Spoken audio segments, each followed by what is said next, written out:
যদি আমরা মা বাবাকে খেদমত করে মা বাবাকে খুশি রাখতে পারি, এই মাহফিলটা সার্থক হবে। যদি আমরা সুদ না খাই, এই মাহফিলটা সার্থক হবে। যদি আমরা সুদ না দেই, ঘুষ না খাই, ঘুষ না দেই, পরের হক নষ্ট না করি, পরের জমি জমা দখল না করি, পরের টাকা পয়সা মেরে না দেই, মদ গাঁজা ফেন্সিডিল না খাই, মদ গাঁজা ফেন্সিডিলের ব্যবসা না করি, ঠিক কি কথা বলেন? ঠিক কি? আমরা নামাজ পড়বো নাকি ছাড়বো? আমরা মা বাবার খেদমত করবো নাকি করবো না?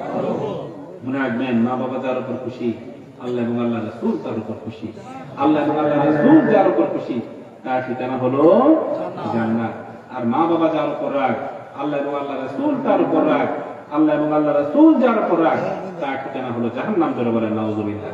আমরা জান্নাত চাই নাকি জাহান্নাম চাই? জান্নাতে যেতে হলে মা বাবার খেদমত করার দরকার আছে কিনা? মা বাবাকে খুশি রাখার দরকার আছে কিনা?